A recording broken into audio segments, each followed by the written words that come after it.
Hello all, Old Geek here, and in this video I'm going to be taking a look at a Call of Cthulhu scenario entitled Mr. Corbitt. This scenario has seen publication on 3 occasions that I know of. Firstly, back in 1990, then again in 2007, and more recently in 2020.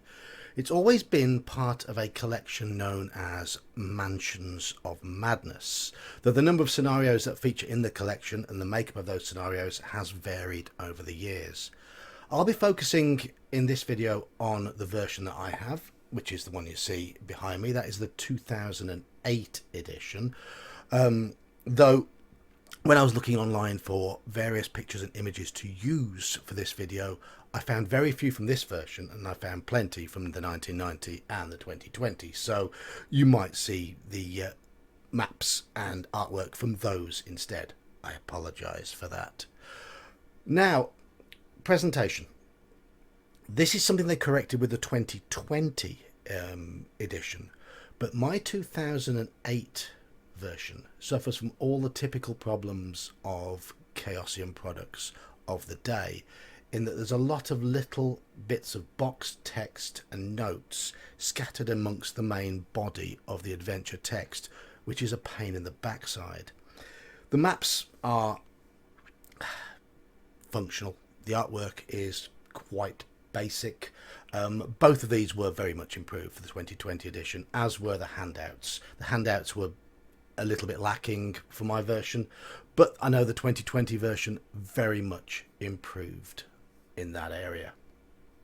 When running these older scenarios, I typically check out a real play podcast or a video so I can get a quick idea of the structure and flow of the scenario before I read the scenario itself in order to absorb the key details. It helps me understand it all a lot more easily. And thankfully, due to the popularity of this particular collection of adventures, there are plenty to choose from. Before I begin, I do need to warn you all of spoilers. It is hard to review a product without revealing some details. It's even harder when the title of the adventure directly names the main bad guy in the adventure. The setting for this adventure is 1920s USA, in a leafy upmarket neighbourhood of whatever city you wish to use for your game. Mr. Corbitt lives across the street from one of the investigators and is known to the locals as a respectable, polite, kindly and wealthy widower. Then things happen that shatter that image. Very unpleasant things. There's a reason why this scenario is often cited as being one of the most twisted of the official releases, but I'll spare you the full details on here. Safe to say it's not advisable to run this adventure at modern conventions. It's for a mature group, consisting of the type of people who will not go to Twitter to scream their outrage. Okay, with that out of the way, let's try to assess Mr. Corbitt, the adventure, objectively. Firstly, the choice of the name of the guy at the centre of the plot is a major issue. Many who play Call of Cthulhu will have started with The Haunting.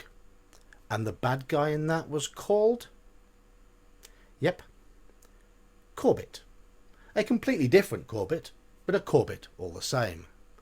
Couldn't they think of a new surname for insane occult fanatics? Now combine that with the name of the scenario itself, which is Mr. Corbitt. For a game that relies on investigation, twists and turns and surprises, this is an immediate own goal. It's akin to retitling The Hound of the Baskervilles as It's the Gamekeeper. The scenario's presence in a book of standalone scenarios and its short length both give the impression that Mr. Corbitt is an ideal one-shot. And on the 2 occasions that I've run it, both were as one-shots. So, yep, I fell for that. It's not a good one-shot, at least not in its as-written form. One-shot scenarios are typically very hard-hitting, using disposable PCs thrust into a desperate situation. The Lightless Beacon, Deadlight, Forget-Me-Not, all really good examples of this.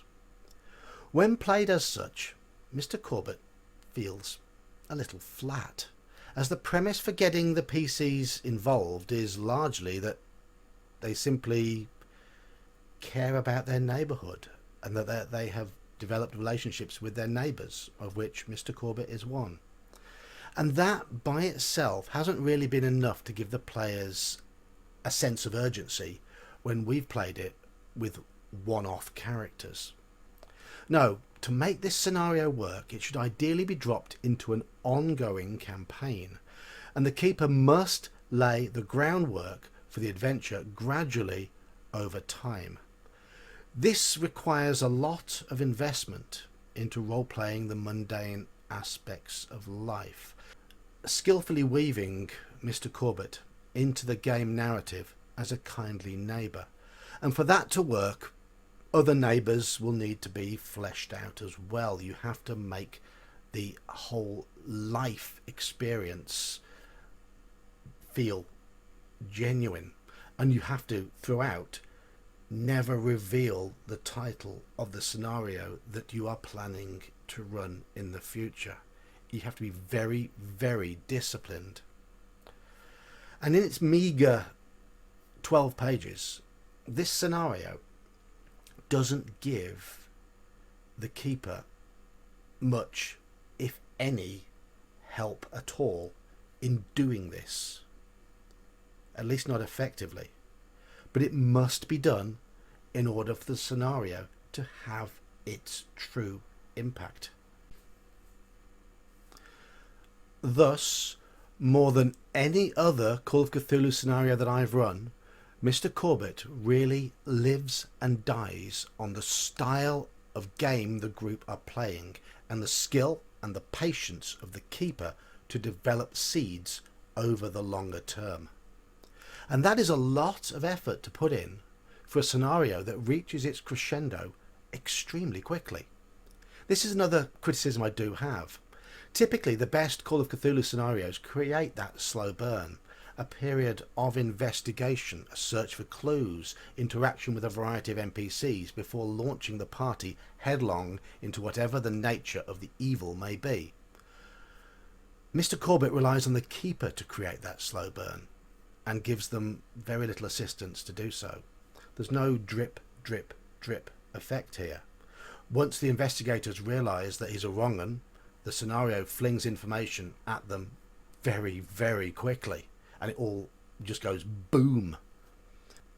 But yes, if the scene is set well, then the ending has the potential to be supremely memorable, as the sheer vileness of the situation is likely to linger in players' minds well after the game is completed, as the ending is as grotesque as the plot of even the most disturbing of horror films.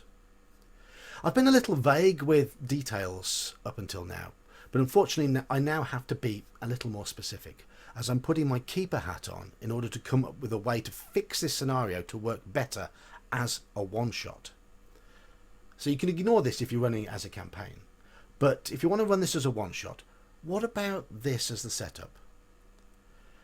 Have one of the investigators experience a death in the family, somebody close to them. Then have the deceased's body go missing from the morgue.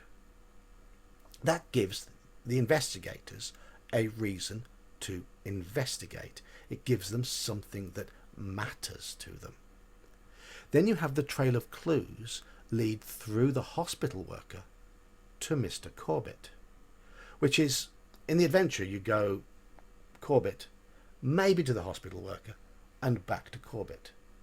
Now when I've run it, none of my players even did that. They just went Corbitt into house, fight, which was a bit disappointing really. So this makes the trail of clues work a little better. Then finally, have the deceased's head be used to create the scampering woman thing, one of Corbitt's experiments, and that would really have an impact. So, simple suggestion to reorder the scenario to make it work better as a one-shot. I think that would do the trick, and it would give the investigators a more tangible reason to care about unravelling the plot and bringing Corbitt to justice, whatever form of justice they decide he deserves. So, to summarise the key points of this fairly short review, despite having had average experiences running it myself, Mr. Corbitt isn't a bad adventure. It's just woefully undercooked. It doesn't suit all groups or all styles of play. In its default standard presentation, it is quite specific as to what is required in order to get it to work. In a game of Call of Cthulhu, the keeper is always expected to put in a decent amount of groundwork in order to make an adventure sing.